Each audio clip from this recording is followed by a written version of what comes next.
ہو گیا، فلاں نے یہ کر دیا، قصے ہیں، کہانیاں ہیں، سنی جا رہی ہیں، پڑھی جا رہی ہیں، ذکر و اذکار جو کہ حضور سے منقول نہیں ان کے مطابق چل رہی ہے۔ یہاں معیار ہے کون ہے پسندیدہ محبوب؟ ان اللہ یحب الذین یقاتلون فی سبیلہ صفا کانہم بنیان مرصوص۔ اب اس وقت کیونکہ جو میں نے بات شروع کی ہے اس میں اب سیرت کا واقعاتی انداز آئے گا، جتنا بھی آج ہو سکے، پھر اس کو مکمل کریں گے اگلے اتوار۔ لیکن اس میں وضاحت پہلے سے کر دوں، ایک بہت سخت اور بہت تلخ بات کہی، جو میں نے چونکہ پہلے بھی کہیں حوالہ دیا ہے ٹوائنبی کا۔ ٹوائنبی جو ہے پچھلی صدی کا سب سے بڑا مفکر سمجھا جاتا ہے، فلسفی تاریخ کا۔ اس نے بڑا زہر میں گجا ہوا جملہ کہا حضور کے بارے میں، Muhammad failed as a prophet but succeeded as a statesman. Muhammad ایک رسول کی حیثیت سے تو ناکام ہو گئے، ہاں کامیاب ہوئے تو ایک سیاستدان، ایک اسٹیٹس مین۔ مطلب کیا ہے؟ کہ مکی زندگی کا جو نقشہ نظر آتا ہے وہ محمد واقعی صلی اللہ علیہ وسلم نبی تھے یا نہیں اس کو چھوڑ دو، نبی نظر ضرور آتے ہیں۔ نقشہ وہی ہے جو یحییٰ کا اور عیسیٰ علیہ السلام کا تھا، دعوت ہے، تبلیغ ہے، وعظ ہے، یہ ہے، لوگوں کو معاف کر رہے ہیں، کچھ بھی کہہ جائے۔ یہاں تو ناکام ہو گئے، یہ ٹو فلی ٹو مکہ، تو فلی کہتے تو فلی ٹو مدینہ، بھاگنا پڑا۔ اسی پر پھر منٹگومری واٹ جو ہے پروفیسر آف فلسفی ہمارے یو کے میں، اور اس کا قول میں بہت سناتا رہا ہوں، لیکن مجھے ابھی حال ہی میں ایک ٹیلی ویژن کے مقابلے میں ڈاکٹر جاوید اقبال کے ساتھ میں شریک تھا، وہاں انہوں نے کہا، جب اس کا میں نے ذکر کیا، انہوں نے کہا یہ میرا استاد تھا جب میں پی ایچ ڈی کر رہا تھا انگلینڈ میں، تو یہ میرا استاد تھا منٹگومری واٹ۔ اس نے 2 کتابیں لکھی، محمد ایک مکہ، محمد ایک مدینہ۔ میں نے پوچھا یہ آپ نے 2 کتابیں کیوں لکھی؟ میں یہ ثابت کرنا چاہتا ہوں کہ محمد ایز اے پروفٹ ناکام ہوا صلی اللہ علیہ وسلم، بعد اللہ صلی اللہ علیہ وسلم۔ یہ وہ نقشہ تو ہے کچھ فٹ بیٹھتا ہے، یا عیسیٰ، وہ ظاہر بات ہے ان کی سب سے عظیم شخصیت ہے تو یہی 2 ہیں، لیکن یہ جو مدینے والا محمد تو ہیڈ آف دی اسٹیٹ ہے، سپہ سالار ہے، قاضی القضات ہے، اسٹیٹس مین ہے۔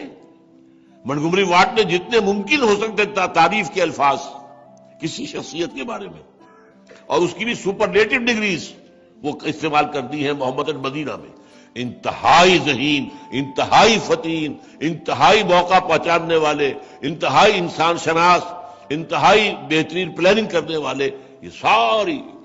لیکن وہ جو مکے والے ہیں وہاں تو ناکام ہو گئے، یہاں وہ کامیاب ہوئے۔ یہ جو کچھ تضادات سیرت کے اندر آتے ہیں، تصادات بظاہر، 12 سال مکے میں حکم یہ ہے کہ چاہے تمہارے جسم کے ٹکڑے اڑا دیے جائیں تم ہاتھ نہیں اٹھاؤ گے، اور مدینے میں آ کر قاتلوا فی سبیل اللہ الذین یقاتلونکم، تلوار ہاتھ میں لو، اگر کوئی اینٹ مارے تو پتھر مارو جواب سے۔ یہ تضاد ہے کہ نہیں؟ بظاہر کا لفظ جوڑ کیجیے۔ ایک وقت میں صلح حدیبیہ کر رہا ہے دب کر، انتہائی دب کر، یہاں تک کہ تمام صحابہ کا خون کھول رہا ہے۔ حضرت عمر ضبط نہیں کر سکے اور کچھ آپ سے کچھ کراس کوشچننگ بھی کر بیٹھے، بعد میں پچھتاتے رہے۔ 1 سال کے بعد مکے کا سردار آ رہا ہے، خوشامدیں کر رہا ہے، سفارشیں ڈلوا رہا ہے، اور صلح نہیں کر رہے۔ کنٹراسٹ ہے کہ نہیں؟ یہ سارا کنٹراسٹ جو ہے، میں اللہ کا شکر ادا کرتا ہوں، فضل سیرت کی یہ خدمت میں نے کی ہے اپنی کتاب میں، منہج انقلاب نبوی میں، ان سب کو حل کیا، میں نے ریزالو کیا۔ یہ ایک پروسیس کے، ریولوشنری پروسیس کے ناگزیر سٹیپس ہیں، ایک ہی پروسیس ہے، لیکن ایک پروسیس کا ایک مرحلہ وہ ہے جس کا تقاضا کچھ اور ہوتا ہے، دوسرے مرحلے کا تقاضا کچھ اور ہے۔ پیش نظر انقلاب ہے، نہ لڑائی مقصود ہے نہ صلح مقصود ہے، مقصود اللہ کے دین کا غلبہ ہے۔ اس کے حوالے سے، اور اس میں بہت سی چیزوں کا جو فلسافیکل ایسپیکٹ ہے وہ میں نے اللہ کا فضل واضح کیا ہے۔ اب آئیے حضور کی دعوت کے ضمن میں، مراحل کے ضمن میں پہلی بات یہ نوٹ کیجئے کہ آپ کی دعوت و تحریک کبھی ایک دن کے لیے بھی خفیہ نہیں رہی ہے۔ یہ میں اس سوچ سے اس لیے کہہ رہا ہوں کہ ہمارے ہاں آج کل ایک خاصی نمایاں تنظیم اور تحریک ہے، ان کا کہنا یہ ہے کہ پہلے 3 سال حضور نے خفیہ مہم چلائی۔ غلط بات، not for a single day even, یہ خفیہ نہیں تھی، انڈر گراؤنڈ نہیں تھی، کھلی تھی۔ ہاں فرق کیا ہے، ایک ہے پرسن ٹو پرسن، ایک ہے مجمع میں خطاب، ان میں فرق آئے گا۔ پہلے پرسن ٹو پرسن بات ہوئی ہے، پھر وقت آیا ہے کہ اپنے قریبی عزیزوں کو خبردار کیجیے، آپ نے دعوت کی، لوگوں کو بلایا، کھانا کھلایا 2 مرتبہ، پھر حکم آیا فضا بما تؤمر، اب ڈنکے کی چوٹ کہو، تو کوہ صفا پر کھڑے ہو کر میں نے آپ کو بتایا، وہاں سبا کا نعرہ لگایا، اور پھر اس کے بعد جب لوگ آئے تو اپنی بات پیش کی۔ تو never even for a single day it was never N under ground movement, absolutely open from day 1۔ اچھا، تصادم میں مرحلہ اول کیا تھا؟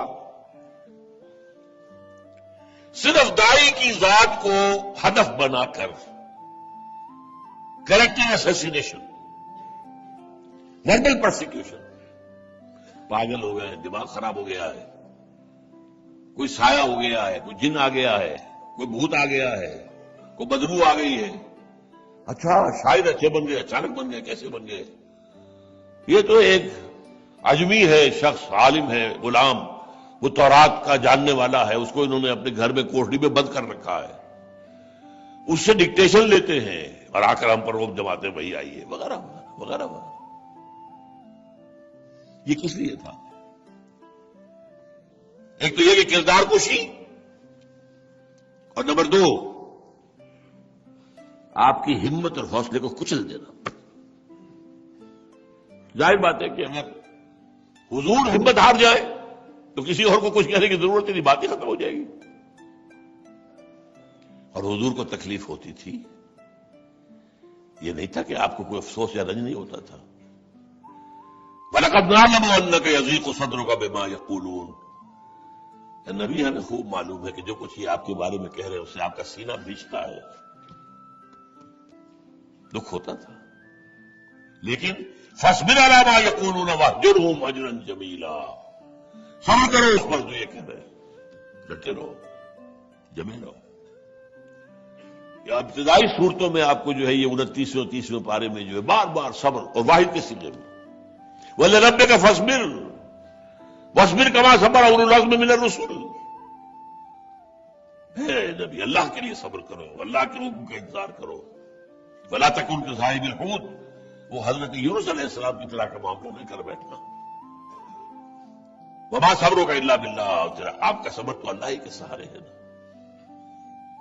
یا ایھا المدثر قم فانذر وربک فکبر وثیابک فطہر والرجز فاہجر ولا تمنن تستکثر ولربک فاصبر۔ سب چنانچہ اس مرحلے پر تعذیب جو تھی، persecution, it was centred on the personality of Muhammad صلی اللہ علیہ وسلم اینڈ اٹ واز وربل۔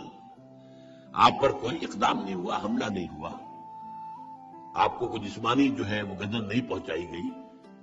مقصد کیا تھا؟ یہاں تک بھی وہ کرتے تھے، وہ جو میں نے کہا نا کہ to kill the will power, ان کے ہاں ایسے عامل لوگ ہوتے تھے جو گھور کر دیکھا کرتے تھے، کچھ وہ ایکسرسائز سے اپنی آنکھوں کے اندر خاص قوت پیدا کر لیتے تھے۔ یہ کرتے ہیں بعض لوگ، صوفیہ ٹائپ جو عامل ہے وہ کرتے ہیں۔ مولانا اسلائی صاحب نے ہمیں بتایا تھا کہ ایک خاص طریقہ کیا ہے، رات کو تہجد کے وقت سفید لباس پہنو، سفید چادر بچھاؤ، سفید اس کے اوپر سفید کاغذ پر ایک نقطہ لگاؤ اور پھر اپنی نگاہ پر جماؤ، دیکھتے رہو، پلک جھپکے نہیں، گیز اور گیز اور گیز۔ اس سے کیا ہوگا؟ آنکھوں میں خاص قوت جمع ہو جائے گی۔ اب آپ کسی کو دیکھیں گے وہ آپ کی نگاہ سے نگاہ نہیں ملا سکے گا، وہ نگاہ ہٹا دے گا۔ یہ کام بھی کیا گیا۔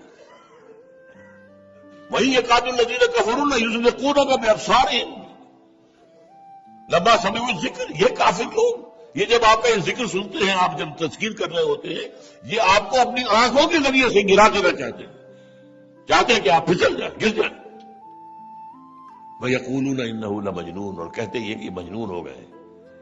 وَمَا هُوَ إِلَّا ذِكْرٌ لِّلْعَالَمِينَ، یہ تو نہیں ہے مگر اللہ کے طرف سے تمام جہانوں کے لیے ذکر بن کر ہے. So this is the first stage of persecution, centered around the person of the Prophet sallallahu alaihi wasallam and limited to verbal persecution. مرحلہ دوم شروع ہوا ہے تقریباً سن 4 کے آغاز میں، 4 نبوی. اور اس کا اصل سبب کیا بنا ہے؟ حضور کی ہمت الحمدللہ اس پر کوئی اثر نہیں پڑا. جو آپ کے ساتھ ساتھی آئے الحمدللہ وہ جمے رہے. لیکن اب آپ کی دعوت پھیل رہی تھی غلاموں میں اور نوجوانوں میں. یہ سمجھیے کہ یہ بارود کے گوداموں تک اب یہ انقلابی جماعت جا رہی ہے. یہ غلاموں کے اندر اگر احساس پیدا ہو گیا ہمارے حقوق، ہم بھی انسان، تمام انسان مساوی، یہ کھڑے اگر کہیں ہو گئے، یہ بارود اگر دھماکے سے پھٹ گیا تو ہمارا کیا بنے گا؟ پھر نوجوان کیسے ہوتے ہیں؟ نوجوان عموماً سلیم الفطرت ہوتا ہے. وہ تو بڑے ہو کر اسے مفادات اور یہ اور مصلحتیں اور یہ بھی کرنا ہے، بیٹیوں کے ہاتھ بھی پیلے کرنے ہیں، فلاں بھی کرنا ہے، تو یہ بھی کرنا ہے، تو جھوٹ بھی بولنا ہے، تو دھوکہ بھی دینا ہے، رشوت بھی لینی ہے، سب کچھ کرنا ہے. وہ بعد میں پھر جو ہوتے ہیں رڑ رڑا کر جو کچھ بن جاتے ہیں. نوجوان عام طور پر سلیم الفطرت ہوتا ہے. صحیح بات اس کے دل کو لگتی ہے، جا کر ہاں بات صحیح ہے، اور پھر جو اس کو قبول کرتا ہے تو آگے آتا ہے. اب یہ 2 طبقوں میں جب دعوت پہنچی تو انہوں نے محسوس کیا تو ہمارے یہ تو گودام، بارود کے گودام میں آگ لگنے والی ہے. اب شروع ہوا دور فزیکل پرسیکیوشن، تعذیب المسلمین. انہیں مارو، انہیں بھوکا رکھو، انہیں زنجیروں میں کس کے ڈال دو، پھانسی کرواؤ، پیٹو ان کو. یہ پرسیکیوشن خاص طور پر کیوں کی ہوئی؟ غلاموں کی جن پر اختیار تھا، جو چاہے کرے، مالک تھے. اس معاشرے میں تو غلام کو جب چاہے قتل کر دے، کوئی پوچھنے والا نہیں تھا. ملکیت ہے بھائی، میری بکری تھی میں نے ذبح کی، تم کون ہوتے ہو؟ میرا غلام تو میں نے قتل کر دیا. ہوا you to ask me. Ghulam. اور پھر ظاہر بات ہے چھوٹوں پر بڑوں کا اختیار ہے. باپ اپنے بیٹے کے اوپر کچھ کر رہا ہے تو کیسے کوئی شخص جو ہے وہ آڑے آئے گا؟ چچا کر رہا ہے تو کیسے آڑے آئے گا؟ غلاموں میں بلال رضی اللہ تعالیٰ عنہ. پھر وہاں ایک حلفاء ہوتے تھے، حلیف. یہ بات مجھے معلوم ہوئی تھی ایک سیریز ٹی وی کی میں نے دیکھی تھی 1979 میں جدے میں، فرسان اللہ. یہ جو حضرت سمیہ تھی رضی اللہ تعالیٰ عنہ اور ان کے جو شوہر تھے حضرت یاسر، ان کا کنوہ کیسے تھا؟ یہ یاسر تھے یمن کے رہنے والے. انہوں نے خواب دیکھا تھا کہ آخری نبی کا ظہور مکے میں ہونے والا ہے، اس لیے وہ آئے یمن کو چھوڑ کر مدینہ مکے میں آئے. اچھا، یہاں قریش کا معاملہ کیا تھا کہ یا تو قرشی رہے گا مکے میں یا قرشی کا حلیف. کسی قرشی کے حلیف بن کر آپ رہ سکتے، یہ قرشی کا غلام ہوگا، کوئی بھی ہو، حبشی ہو، کوئی ہو. تو ابو جہل کے چچا تھا ایک، وہ شریف النفس انسان تھا، اس کے حلیف بن کر یہ آباد ہو گئے. اور اس کی کنیز تھی یہ حضرت سمیہ رضی اللہ تعالیٰ عنہ. اس کی اجازت سے ان سے نکاح کر لیا. انہیں اللہ نے بیٹا دیا عمار. تو یہ 3 افراد کا گھرانہ تھا. وہ چچا مر گیا، اب ابو جہل کے پاس اختیار آ گیا. اس نے جو ستایا ہے، جو ٹارچر کیا ہے، تذکرہ کرتے ہوئے روٹے کھڑے ہوتے، جو حیوانیت اور بربریت. بیٹا جو ہے وہ تو تاب نہیں لا سکا، لیکن اس نے کچھ کلمہ کفر کہہ کر جان بچا لی. پھر بعد میں اپنے آپ کو باندھ لیا حضرت عمار نے کہ میں نے یہ کیا کیا. اب تو حضور ہی مجھے یہاں پر آ کر کھولیں گے تو میں کھولوں گا، ورنہ میں یہی جان دے دوں. حضور نے آ کر کھولا اور فرمایا کہ ٹھیک ہے، دین میں اس کی بھی اجازت ہے، جان بچانے کے لیے کلمہ کفر کہا جا سکتا ہے، بشرطے کہ دل میں ایمان اور توحید موجود رہے. لہذا ٹھیک ہے، رخصت کا معاملہ تھا، تم نے رخصت پر عمل کر لیا. والدین نے تمہاری جو استقامت کا ثبوت دیا. بدترین ٹارچر، بلال کے ساتھ ٹارچر، مار مار کے زخمی کیا ہوا، پھر گھسیٹ کر گردن میں ڈال دی ایک رسی، کھینچو اسے، گھسیٹو گلی کے اندر. اور پتھریلی زمین جسم رگڑے کھا رہی ہے، خون نکل رہا ہے، کھال پھٹ رہی ہے. پہلے جا کے عین دھوپ میں ڈال کر اس کے اوپر ایک بہت بھاری سل وہ رکھ دی سینے کے اوپر. لیکن وہ کہہ کیا رہے؟ احد احد احد احد احد، ایک کو مانتا ہوں. بہرحال یہ جو کچھ ہوا ہے، خباب بن الارت آؤ آ گئے. ان کے نگاہوں کے سامنے دیکھتے ہوئے انگارے زمین پہ بچھا دیے گئے. اتارو کرتا، اتار دیا. لیٹ جاؤ، لیٹ گئے. اسی انگاروں سے کھال جلی، پیٹھ پہ جو چربی تھی پگھلی، اس سے وہ انگارے ٹھنڈے ہوئے. یہ تعصیب اس طرح کی. حضرت مصعب بن عمیر چچا نے کہا یہ تم کیا عیش کرتے ہو؟ یہ تمہارے جو فوت شدہ باپ ہے وہ مشرک تھا، اس کی دولت ہے، اس پر عیش کر رہے ہو تم، نکل جاؤ یہاں سے. اٹھ کر چلنے لگے. اس کو وہ سمجھا تھا اس کو دن میں تارے نظر آ جائیں گے. یہ ناز و نام میں پلا ہوا مصعب 200 درہم کا جوڑا بن کر آتا تھا اس کا شام سے، اور معطر اتنا ہوتا تھا اس کا لباس کہ جہاں سے گزر جاتا تھا پورا راستہ جو ہے وہ مہک اٹھتا تھا. تو اس کو تو تارے نظر آ جائیں گے، میں کہاں جاؤں گا؟ اٹھنے لگے تو اب اس کو اوپر جو جوش آیا، یہ کپڑے بھی اسی مشرک باغ پہ ہیں، اتارو اس کو. اتارتے مادر ذات برہنہ ہو کر اپنی ماں کے پاس آئے. ماں نے آنکھوں پر ہاتھ رکھا ہے. وہ سب کیا ہوا ہے؟ کہ ماں میں موحد ہو گیا. یہ جی توحید، یہ پرسیکیوشن شدید ترین، یہ پرسیکیوشن. اس میں نے آپ کو اصل میں بتایا دس از دی ایکسرسائز، ڈسپلن کی پابندی. حکم نہیں ہے، حضور کی اجازت نہیں. ورنہ ایک شخص دیکھتا ہے کہ مجھے تو یہ بھون دیں گے، روسٹ کریں گے ان کوئلوں کے اوپر. اجازت ہو تو 2-4 کو مار کر مرے گا نا، 1-2 کو تو مارے گا. ڈیسپریٹ انسان. بلی کو بھی آپ کہیں کارنر کر لیں تو آپ پر حملہ آور ہو جائے گی، کیا اس کی جان ہے؟ آنکھوں پر آئے گی سیدھے آپ کی. اجازت نہیں. یہ حکم ماننا جو ہے یہ سب سے مشکل حکم تھا محمد صلی اللہ علیہ وسلم کا. یہ برداشت جو چاہے کر دے تمہارا. You are not allowed to raise your hand even in self defence. جوابی کارروائی تو ہو رہا، جوابی کارروائی کا سوال نہیں. ہاتھ بھی نہیں اٹھا سکتے. اتارو کپڑے، اتار دیے، لیٹے اور لیٹ گئے. یہی خباب بن الارت رضی اللہ تعالیٰ عنہ روایت کرتے ہیں، بخاری شریف کی روایت ہے کہ ہم حضور کی خدمت میں حاضر ہوئے.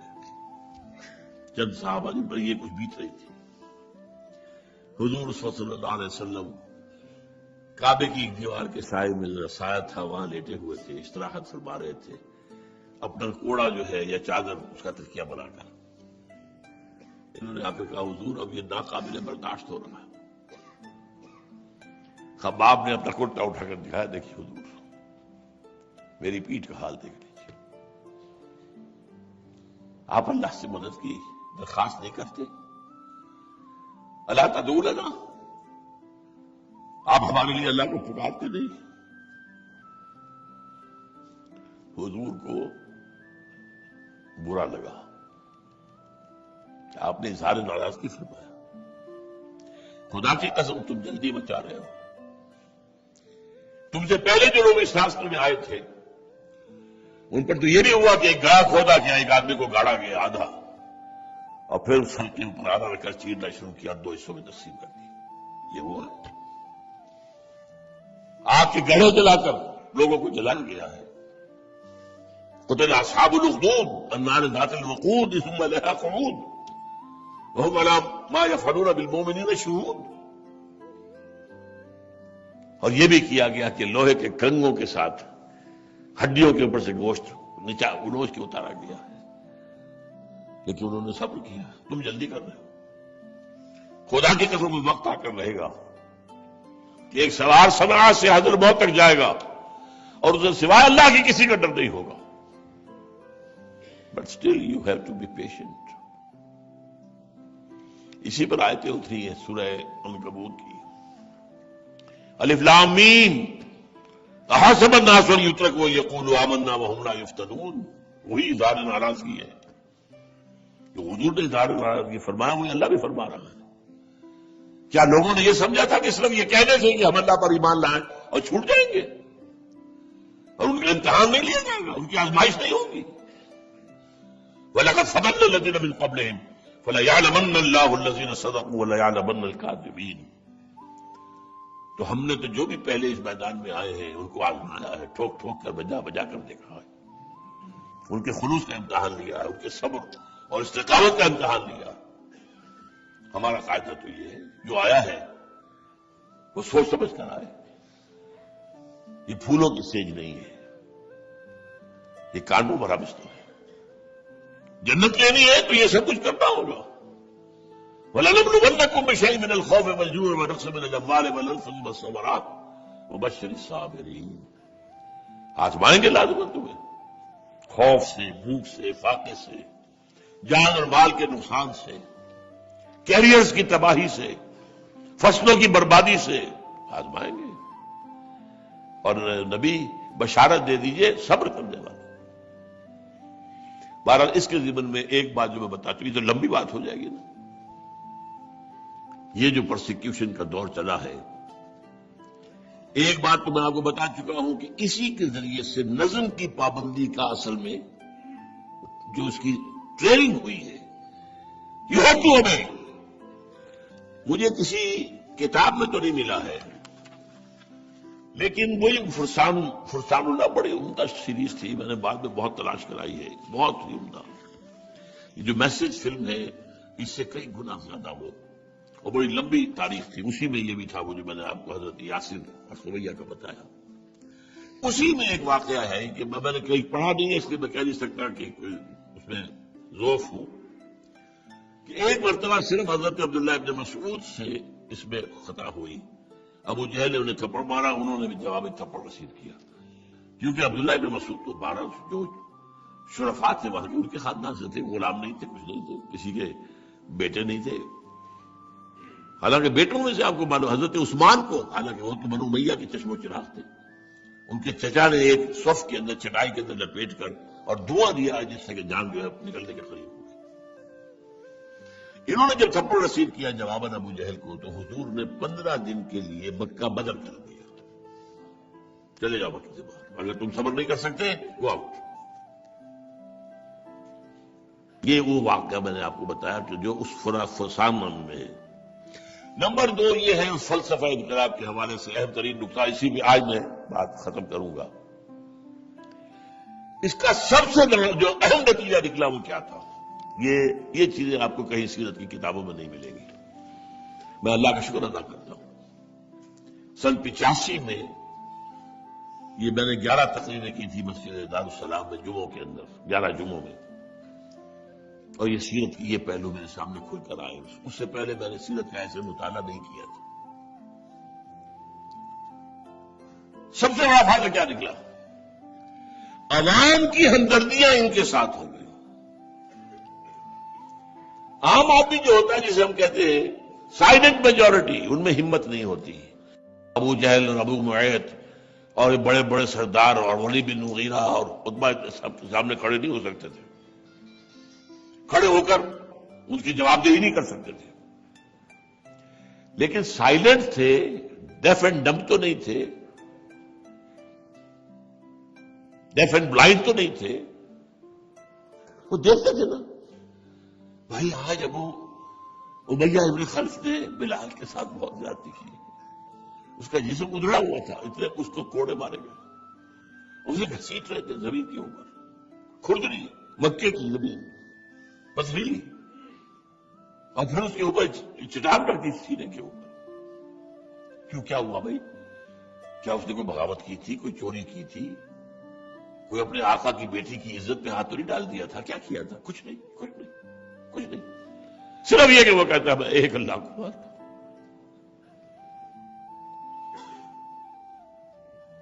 آپ سنیے، سوچیے کیا رسالت ہو گیا،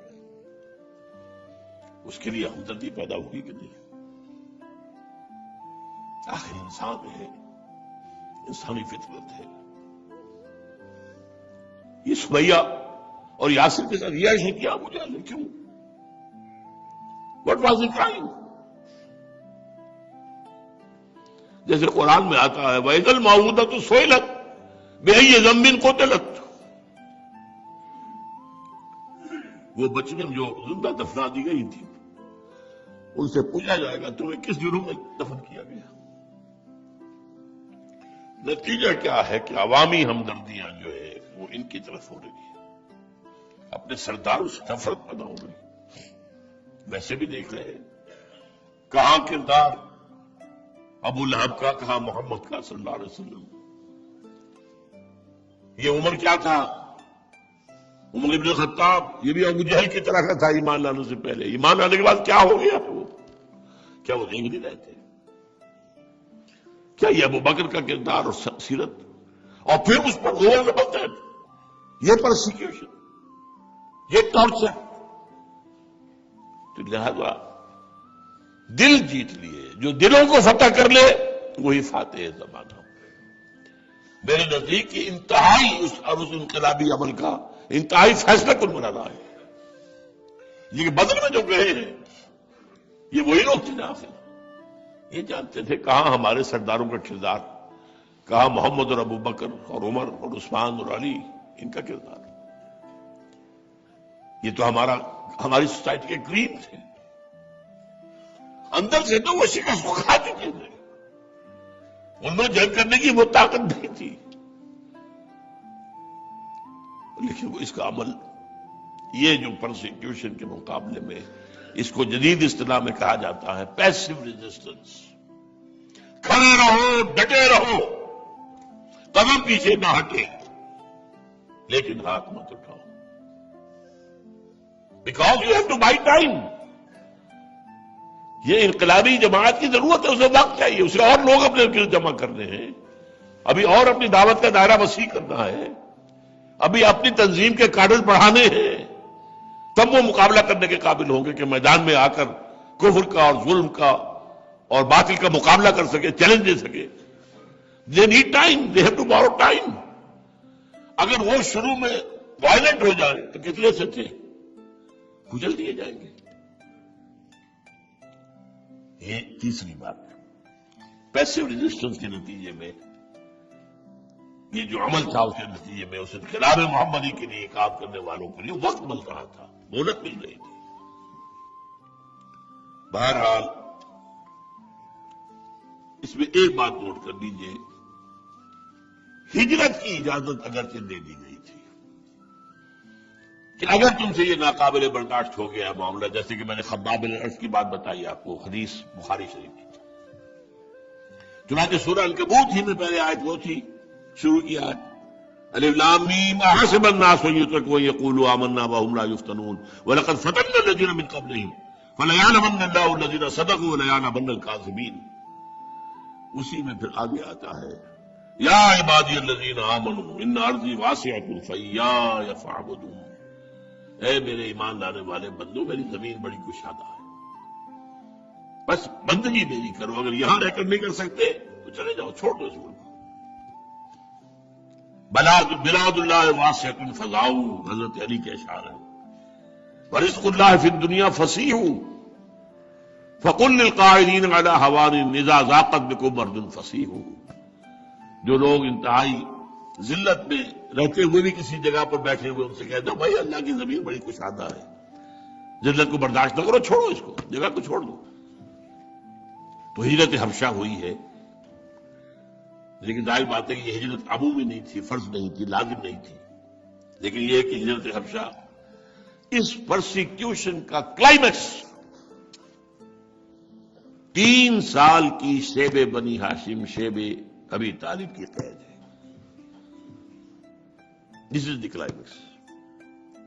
7ویں سال سے لے کے نبوت کے 10ویں سال تک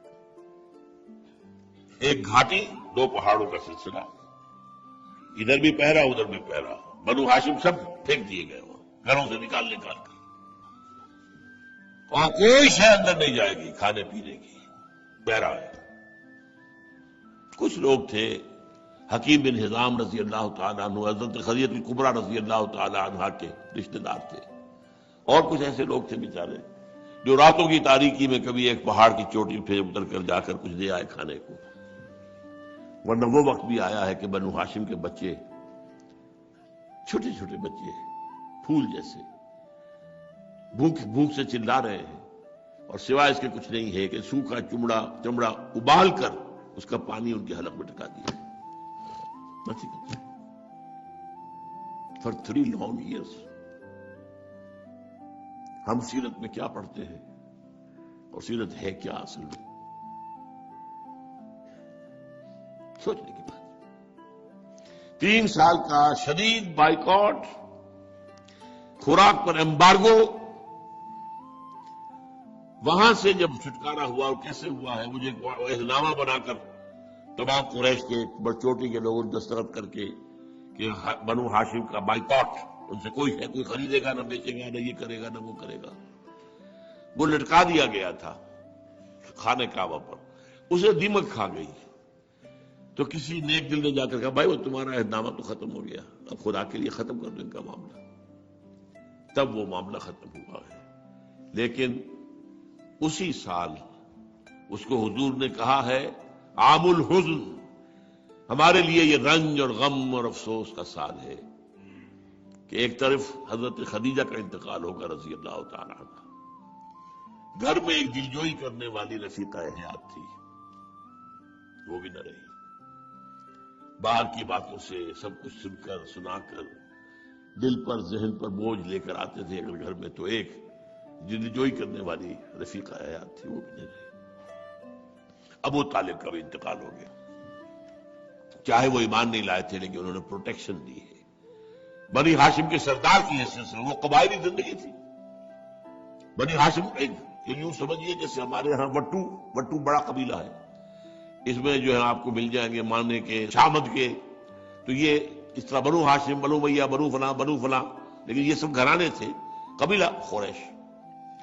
تو وہ جو گھرانہ بنو ہاشم کا تھا اس کے سردار تھے ابو طالب، لہذا ان کی وجہ سے پورا بنی ہاشم کا خاندان پیچھے تھا حضور کے، اسی لیے حضور کے خلاف کوئی اقدام نہیں ہو سکا، کوئی نہیں ہو سکا، کیونکہ خانہ جنگی کا اندیشہ تھا اس ٹرائبل لائف کے اندر کہ بنی ہاشم کا ایک معزز فرد ہے، اگر اس پر ہم نے کوئی کام کیا تو ہمارے درمیان ان فائٹنگ ہو جائے گی، house dividing amongst itself can't stand.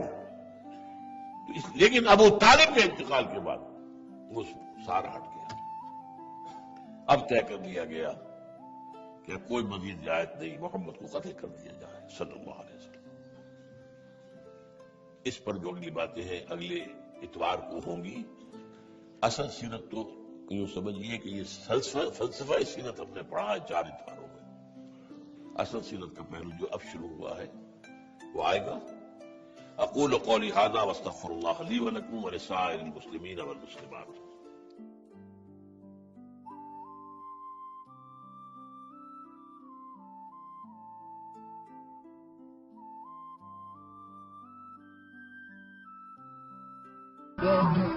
علينا من ثنيات الوداع وجب الشكر علينا فدعا لله داع أيها المبعوث فينا جئت بالأمر المطاع جئت شرفت المدينة مرحبا يا خير داع۔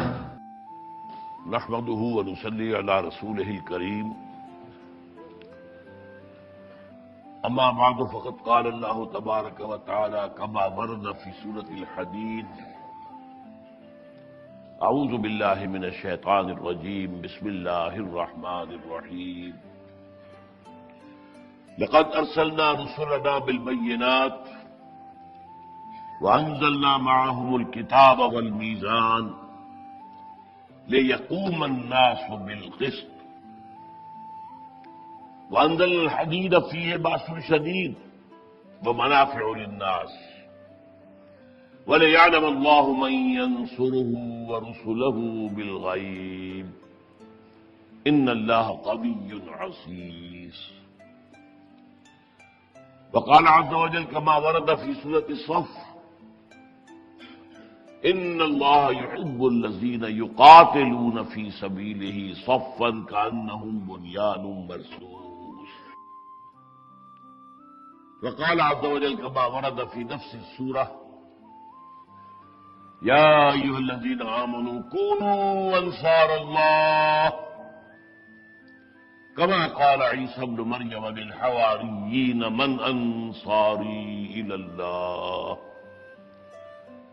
قال الحواريون نحن أنصار الله فآمنت طائفة من بني إسرائيل وكفرت طائفة فأيدنا الذين آمنوا على عدوهم فأصبحوا ظاهرين. صدق الله العظيم. رب اشرح لي صدري ويسر لي أمري واحلل عقدة من لساني يفقهوا قولي. اللهم ربنا ألهمنا رشدنا وأعذنا من شرور أنفسنا. اللهم وفقنا لما تحب وترضى. اللهم وفقنا أن نجاهد في سبيلك بأموالنا وأنفسنا. اللهم ارزقنا شهادة في سبيلك. اللهم وفقنا أن نقيم دينك المتين ونجعله غالبا ظاهرا على جميع الأديان. آمين يا رب العالمين. معزز حضرات اور محترم خواتین، السلام علیکم ورحمۃ اللہ وبرکاتہ. حضرت علی کا ایک قول آپ نے بہت بھی پہلی مرتبہ سنا ہوگا رضی اللہ تعالی عنہ. فرماتے عرفت ربی بفسخ العزائم،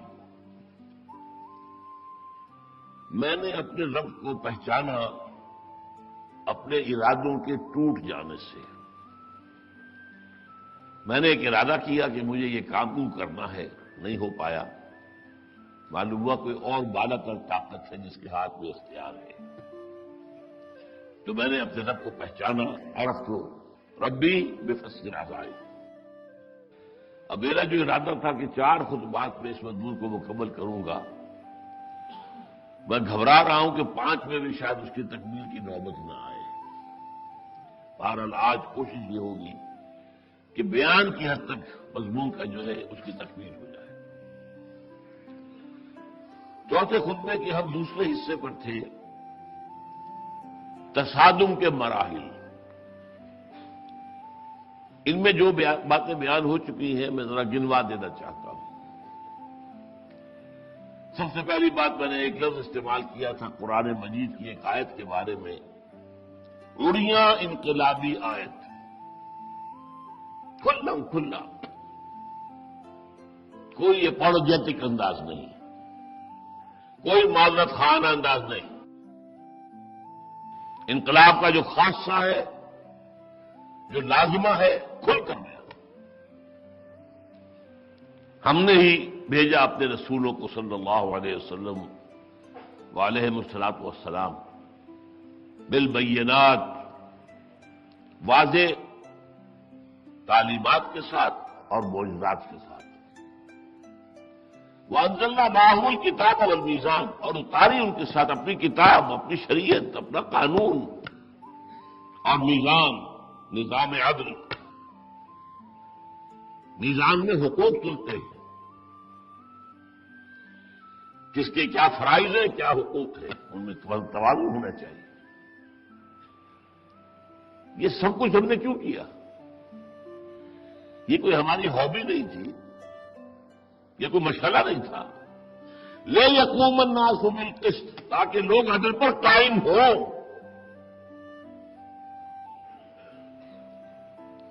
اب عدل پر قائم ہونے کے لیے جو ظالم اپنے ظلم سے دنیا میں منافع حاصل کر رہے ہوں، مراعات حاصل کر رہے ہوں، مفادات حاصل کر رہے ہوں، وہ تو باز آنے والے نہیں. سلیم و فطرت لوگ، عوام میں سے وہ لوگ جن کا کوئی خاص اس نظام کے ساتھ مفاد وابستہ نہ ہو، وہ تو انقلابی دعوت کو سنیں گے اور ان میں سے لوگ آئیں گے، قبول کریں گے. جن کے مفادات ہیں، ویسٹڈ انٹرسٹ ہیں، جو پرولیج کلاسز ہیں، جو برسر اقتدار طبقات ہیں وہ کبھی ماننے والے نہیں. ان میں بہت ہی شاذ، بہت ہی غائب درجے میں سلیم الطبع لوگ آ جائیں گے. ابو بکر آئے ہیں ان میں سے رضی اللہ تعالی، عثمان ابن عفان آئے ہیں ان میں سے، لیکن بہت کم. اکثر و بیشتر وہ لوگ they are bound to resist. نظام کورونا کے پاس مانو یہ معرض انقلاب میں ہے. Guard up your lines, resist. اور اس کے لیے ہم نے لوہا اتارا ہے، اس سے اسلحہ بنتا ہے تاکہ ان کے سر کچلے جائیں، ان کی گردنیں اڑائی جائیں. تلوار بنتی ہے لوہے سے، نیزہ بنتا ہے لوہے سے، ڈھال بنتا ہے لوہے سے. انزلنا الحدید فیہ باس شدید. اس لیے میں کہہ رہا ہوں یہ شاید دنیا کے کسی اور انقلابی لٹریچر میں اس طرح کھلے انداز میں یہ بات نہیں کی گئی. لیکن جیسے کہ آتا ہے واللہ لا یستحیی من الحق، اللہ کو حق بات کہنے میں کوئی رکاوٹ نہیں ہے. باقی تو لوگ سوچتے ہیں بھائی یہ بات تو لوگوں کو اچھی نہیں لگے گی. اچھی لگے یا بری لگے، جو حق ہے. ٹکراؤ کے بغیر انقلاب ممکن نہیں، اور اس میں جانیں دینی بھی پڑتی ہے اور لینی بھی پڑتی ہے.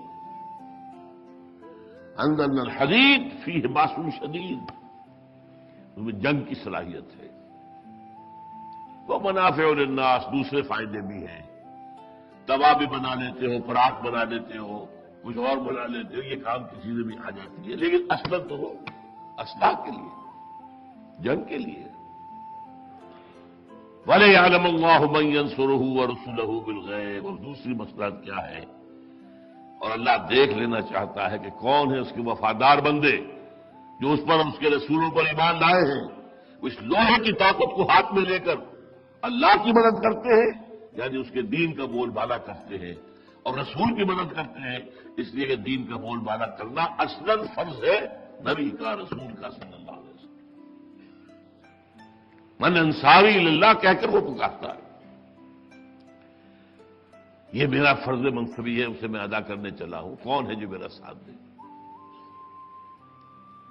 چنانچہ سورہ صف میں بھی فرما دیا گیا ان لا يحب الذين يقاتلون في سبيله صفا كانهم بنيان مرصوص. اللہ کو تو محبوب ہے اپنے وہ بندے جو اس کی راہ میں جنگ کرتے ہیں سمے باندھ کر گویا کسی سپلائی ہوئی دیوار. ہمارا تصور کیا ہے، یہ بڑے بزرگ ہیں، کرامات ظاہر ہوتی ہیں. اللہ کے ہاں کس کا مقام زیادہ ہے؟ اللہ کن سے محبت کرتا ہے؟ وہ کرامات ظاہر ہو یا معجزے آئیں، وہ اللہ کی قدرت کا ظہور ہوتا ہے، کسی کے اپنے قدرت کا ظہور نہیں ہوتا. میں بیان کر چکا ہوں آپ کے سامنے کہ حضور سے بھی کہہ دیا گیا اے نبی ہماری مصلحت میں نہیں ہے معجزہ دکھانا. فَإِنْ كَانَ كَبُرَ عَلَيْكَ إِعْرَاضُهُمْ فَإِنْ اسْتَطَعْتَ أَنْ تَبْتَغِيَ نَفَقًا فِي الْأَرْضِ وَسُلَمًا فِي السَّمَاءِ فَأْتِيَهُم بِآيَةٍ. ہم تو معجزہ نہیں دکھائیں گے. اگر آپ پر ان کا اعراض بہت گراں گزر رہا ہے تو جائیے چاہے زمین میں کوئی آپ سرنگ کھود لیجیے، آسمان پر کوئی سیڑھی لگا لیجیے، لے آئیے کہیں سے آیت، کوئی نشانی کو بول جائے. اور یہاں تک کہ الفاظ فَلَا تَكُونَنَّ مِنَ الْجَاهِلِينَ. دیکھیے جذباتی نہ بنیے، اللہ کا جو فیصلہ ہے وہ ہے، اس پر قائم رہیے. سورہ صف میں یہی بات جو ہے کہی گئی ہے آخر میں یا ایھا الذین آمنوا کونوا انصار اللہ. اب یہ ہماری گفتگو کا جو آخری حصہ ہے یہ گویا کہ آپ کے لیے پکار ہے. اے ایمان کے دعوے دارو اللہ کے مددگار بنو. اللہ ضعیف ہے؟ سورہ حدید کی آیت ختم ہوتی ہے ان اللہ قوی عزیز. اللہ تو خود قوی ہے، کل عزیز ہے.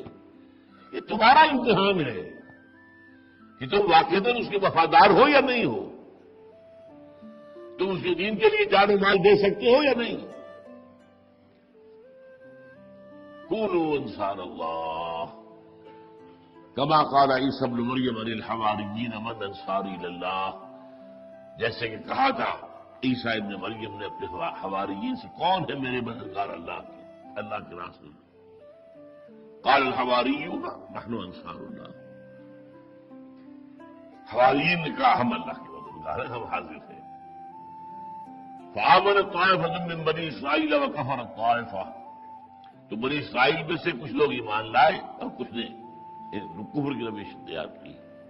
لیکن اس کے بعد تاریخ بتاتی ہے کہ کچھ عرصے تک تو حواریین مسیح نے بہت تکلیفیں اٹھائی ہیں، بہت تکلیفیں اٹھائی ہیں۔ یہودیوں میں نے ستایا اور بت پرست رومیوں نے بھی ستایا، لیکن پھر اللہ تعالیٰ کی طرف سے معجزہ ظاہر ہوا، عیسیٰ کے نام لیوا بالا تر ہو گئے۔ آج دنیا میں سب سے بڑی تعداد کن کی ہے؟ عیسیٰ کے نام لینے والوں کی ہے۔ ان کے عقیدے میں غلطی آ گئی ہے، شرک، نام لیوا تو عیسیٰ کے ہے نا۔ بہرحال یہ ہے انقلاب کا وہ اریاں فلسفہ جو میں چاہتا ہوں کہ بار بار اس لفظ کے حوالے سے آپ کے سامنے لے آؤں۔ اس کے بعد ہم نے جو مراحل ہیں ان کا ایک ایک کر کے شروع کیا بیان۔ پہلی بات میں نے عرض کی کہ حضور کی دعوت میں خفیہ دور کا کوئی مرحلہ نہیں ہے، قطعاً نہیں ہے، یہ بالکل غلط بات ہے جو ایک اہم جماعت جو ہے اس کی طرف سے پھیلائی جا رہی ہے۔ پہلے 3 سال خفیہ دعوت نہیں تھے، پرسن ٹو پرسن اعلان کھڑے ہو کر ڈنکے کی چوٹ ہو گیا، 3 سال کے بعد بنانا ہے، لیکن کبھی خفیہ بات نہیں تھی۔ فرام ڈے 1 یہ بالکل کھلی بات تھی۔ دوسری بات ہم پڑھ چکے ہیں، تصادم کس نے شروع کیا؟ یہ اب فلسفہ انقلاب کی بات ہو گئی۔ میں بیان کر چکا ہوں، برے سے برے معاشرے میں امن ہوتا ہے۔ جو غریب ہے، دبے ہوئے پسے ہوئے، اپنی تقدیر پر شاکر ہے، کیا ٹھیک ہے بھائی، اللہ نے ہمیں پیدا کر دیا ایسا۔ ہمارے مقدر میں یہ لکھا کہ فاتحہ ہیں، ان کے مقدر میں لکھا یہ محلوں میں رہے۔ ڈاکوؤں کا ڈیرا ہوتا ہے، وہ امن ہوتا ہے پورا، ڈاکو ایک دوسرے کو کچھ نہیں کہتے، سانپ کبھی ایک دوسرے کو نقصان نہیں پہنچاتا، بڑا پرامن ہوتا ہے اس کی وہ غار جس میں وہ رہ رہے ہوتے ہیں۔ تصادم کس نے شروع کیا؟ جس نے کہا یہ غلط، تمہارا نظام غلط، تمہارے عقائد غلط۔ غلط کا نعرہ جس نے لگایا تو گویا کہ ایک تالاب تھا جس میں پرسکون تھا پانی، آپ نے پتھر مارا، لہریں تو اٹھیں گی۔ اب آغاز کس نے کیا؟ آپ نے کیا۔ یہ میں اسی اڑیا انداز میں کہہ رہا ہوں، کہنے میں ہم جب بیان کرتے ہیں تو ظاہر بات ہے جو مظالم کیے قریش نے ان کا پلہ بھاری، لیکن بات شروع کس نے کی ہے؟ وہ تو آرام سے رہ رہے تھے، ان کا نظام قائم تھا، ان کی پارلیمنٹ تھی، دارالندوہ تھا، ان کی ہارارکی تھی، غلام ذبح ہوا پسا ہوا تھا، غلام وہاں مملوک تھا، جب چاہے اسے قتل کر دے، کسی کوئی پوچھنے والا نہیں ہے، اس کی کوئی رائٹس نہیں تھی، زندگی کا حق بھی اس کا پاس نہیں تھا، وہ اس کے آقا کے ہاتھ میں تھا۔ لیکن جب کہا گیا یہ غلط تو وہاں سے تصادم شروع۔ تیسری بات، تصادم کا پہلا مرحلہ جو ہے اس میں 2 باتیں نوٹ کیجئے، صرف وربل پرسیکیوشن ہوئی، زبانی کلامی، اور وہ بھی صرف داعی صلی اللہ علیہ وسلم حضور کی ذات پر مرکوز۔ پاگل ہو گئے ہیں، دماغ خراب ہو گیا ہے، شاعر بن گئے ہیں، ساحر کہیں سے سحر سیکھ کر آ گئے ہیں، کسی اجمی غلام کو اپنے گھر میں کوٹڑی میں بند کر رکھا ہے جو تورات کا عالم ہے، اسے ڈکٹیشن لے کر آتے ہیں۔ یہ سورہ یوسف کا قصہ تو وہاں سے لیا ہے انہوں نے، کذاب ہے۔ یہ سارا کس لیے تھا کہ جو ول پاور تھی حضور کی اسے کچل دیا جائے، قوت ارادی کو کچل دیا جائے، ہمت، عزم، حوصلہ کو کچل دیا جائے۔ ظاہر بات ہے کہ دائی اگر مزمحل ہو کر بیٹھ جائے، مایوس ہو جائے، تو باقی اور سے کسی کو کہنے کی ضرورت نہیں، خود بخود سارا معاملہ آپ بیٹھ جائے۔ تو شروع میں 3 سال persecution was number 1 verbal only, مارا نہیں کس نے حضور کو، اور نمبر 2 وہ صرف حضور کی ذات پر تھی، باقی سب پر نہیں تھی۔ وہ آیتیں میں سنا چکا ہوں آپ کو، قرآن خود کہتا دکھ ہوتا تھا حضور کو، وَلَقَدْ نَعْلَمُ أَنَّكَ يَضِيقُ صَدْرُكَ بِمَا يَقُولُونَ، ہمیں خوب معلوم ہے محمد صلی اللہ علیہ وسلم جو یہ کہہ رہے ہیں آپ کے بارے میں، اس سے آپ کا سینہ بھیجتا ہے، درد محسوس ہوتا ہے۔ جب انجائنا ہوتا ہے، جب دل کے اندر سپلائی آف بلڈ کم ہوتی ہے تو وہ ایسے جو ہے اندر سے سکڑتا ہے، چیخیں مارتا ہے۔ انک یضیق صدرک بما یقولون، آپ کو درد ہوتا ہے، لیکن فاصبر علی ما یقولون واہجرہم ہجرا جمیلا، صبر کیجیے اس سب پر جو یہ کہہ رہے ہیں، اور ان سے ایک طرح کا قطع تعلق کر لیجیے، لیکن خوبصورتی کے ساتھ، گالی دے کر نہیں، لاٹھی مار کر نہیں، ایسے انداز میں نہیں کہ پھر آئندہ بات کرنے کا موقع نہ رہے۔ اس کے بعد دوسرا مرحلہ شروع ہوا پرسیکیوشن کا سن 4 نبوی سے،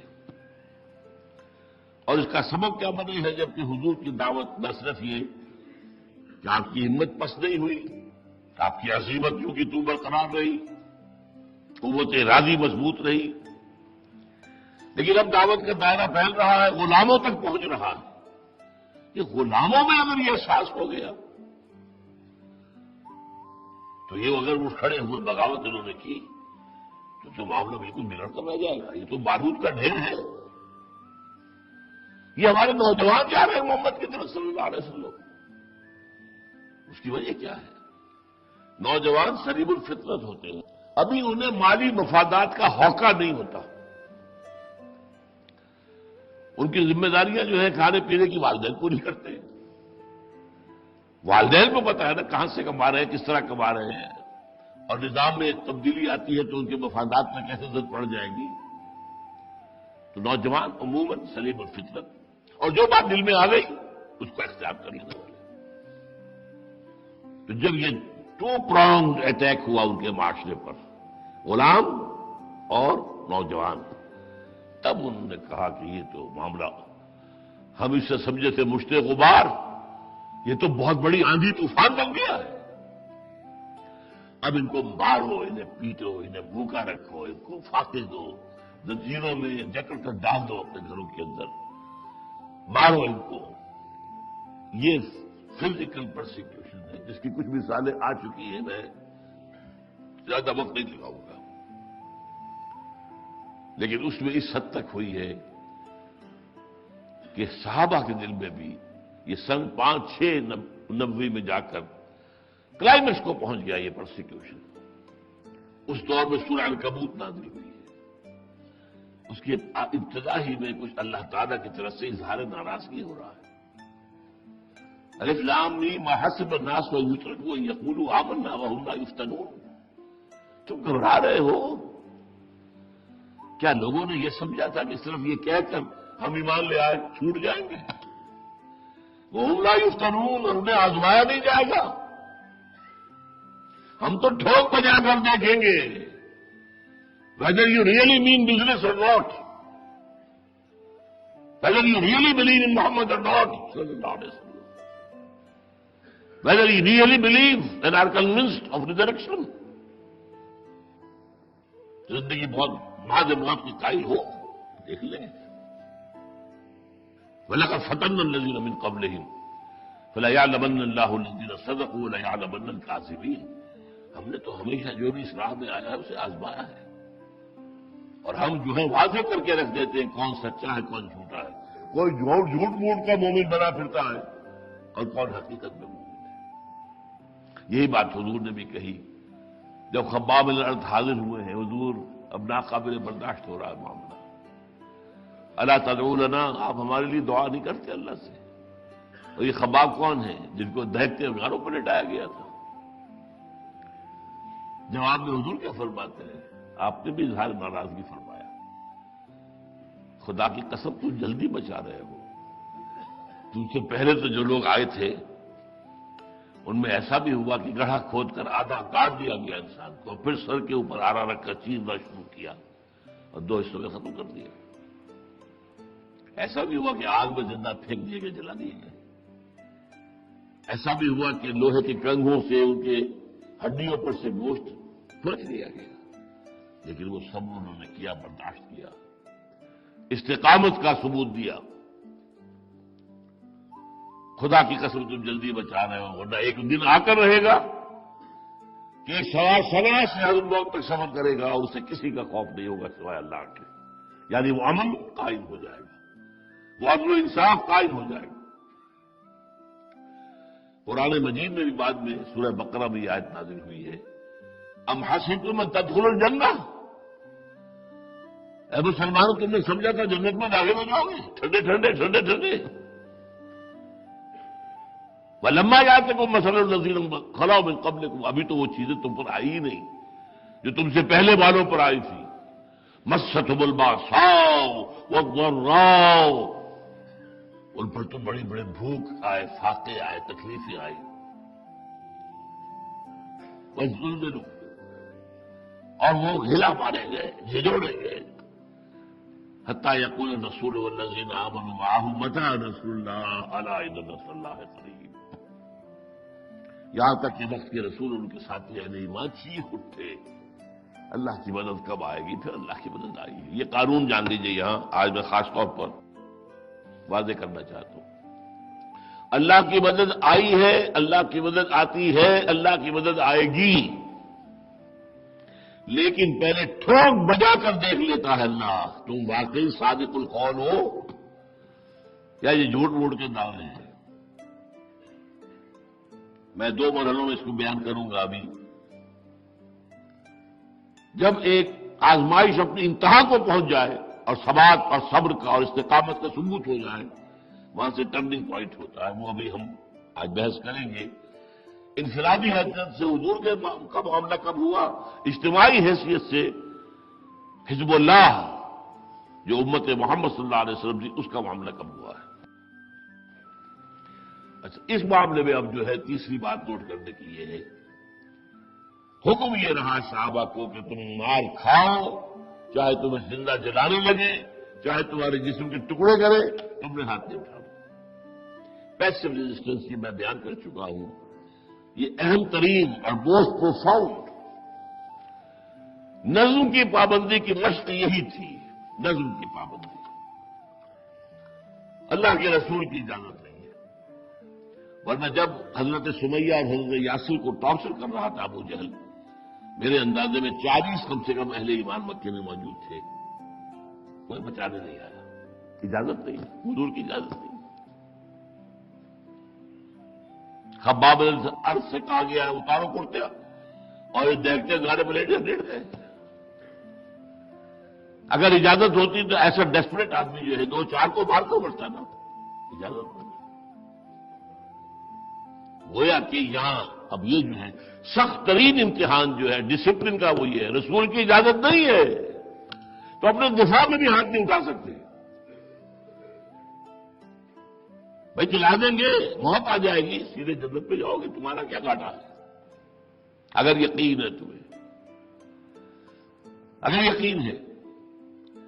اسی لیے جب شدید ترین ٹارچر کر رہا تھا ابو جہل حضرت سمیہ اور حضرت یاسر کو رضی اللہ تعالی عنہما اور ان کے بیٹے حضرت عمار کو، حضور پاس سے گزرتے تھے اور فرماتے تھے اصبروا یا آل یاسر فإن موعدکم الجنہ،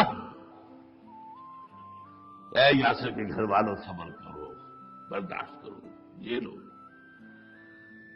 جنت میں تمہارے استقبال کی تیاریاں ہو رہی ہیں۔ یہ یقین اور اس میں جو نظم کی اطاعت ہے۔ پھر میں نے ایک بات آپ کو اور بتائی تھی،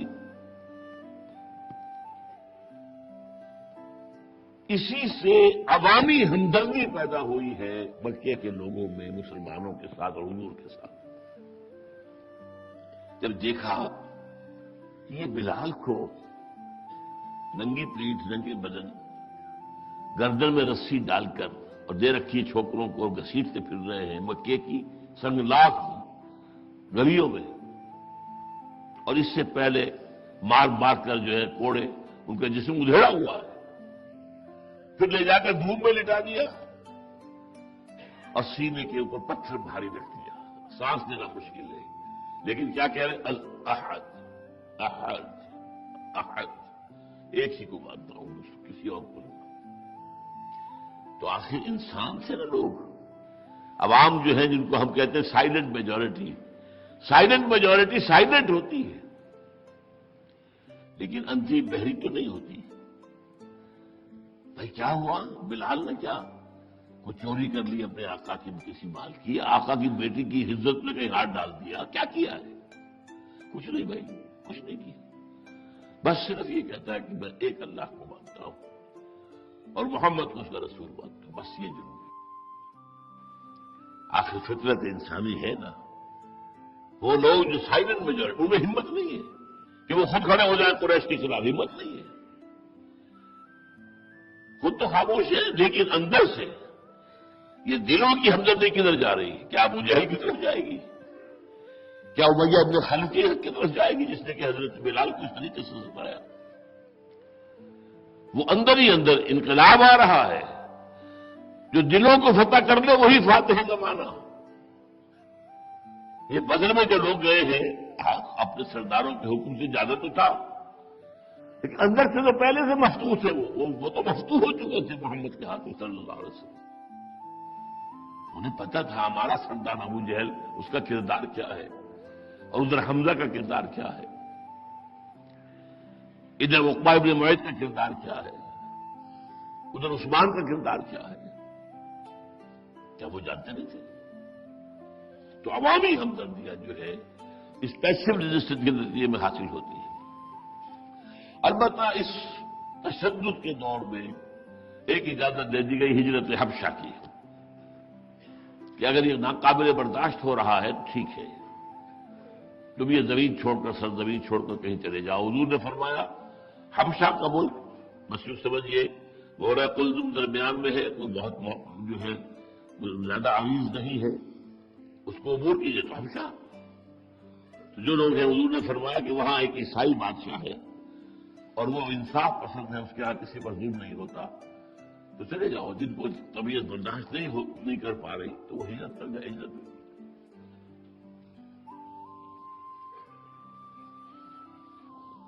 اسی میں کلائمیکس جو آیا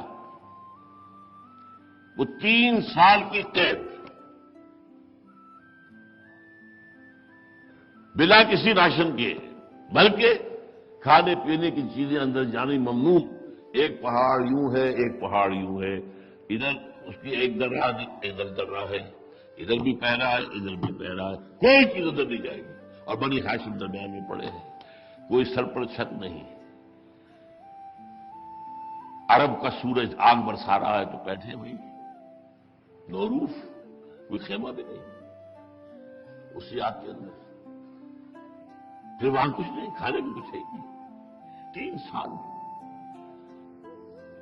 سیرت کو اس انداز میں تو ہم نے کبھی پڑھا ہی نہیں ہے، سوچا ہی نہیں ہے، یہ تو ہمیں کسی نے سکھایا ہی نہیں ہے، بیان کیا ہی نہیں ہے۔ تو میں بتا چکا ہوں، یہیں پر میری تقریر پچھلی ختم ہوئی تھی۔ اس 3 سال کے دوران میں چونکہ ایک معاہدہ بنا کر لٹکا دیا گیا تھا خانہ کعبہ کے ساتھ کہ بنی ہاشم کا مکمل بائیکاٹ، کوئی شے خریدی نہیں جائے گی، کوئی ان کو بیچی نہیں جائے گی، کوئی کھانا اندر نہیں جانے دیا جائے گا۔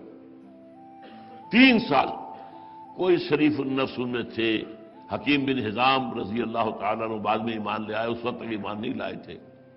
حضرت خدیجہ کے عزیز تھے، رشتہ دار تھے، رات کو کہیں ادھر سے پہاڑ سے چڑھ کر پھر نیچے اتر کر کچھ کھانے پینے کی چیزیں دے آئے۔ اس طریقے سے کچھ ہو گیا تو ٹھیک ہے، ورنہ فاقے ہیں۔ لیکن یہ کہ اس اسنا کے اندر دیمک جو ہے اس کاغذ کو کھا گئی جس کے اوپر وہ معاہدہ لکھا ہوا تھا۔ کسی نے جا کر کہا خدا کے بندر دیکھو، تمہارا تو معاہدہ ختم ہو گیا، اب ان کی جان بخشی کرو۔ تب وہ محاصرہ ختم ہوا ہے اور واپسی ہوئی ہے۔ لیکن اسی سال میں اسی حضرت خدیجہ کا انتقال ہو گیا۔ اس 10واں سال ہے، ہجرت نہیں، ہجرت تو ابھی ہوگی 3 سال بعد، 2 سال بعد۔ یہ نبوت کا سال کہلاتا ہے، نبوت، جب سے کہ نبوت کا ظہور ہوا، تو 10واں سال، اسے آپ نے کہا عام الحزن، یہ ہمارے لیے رنج اور غم اور افسوس کا سال ہے۔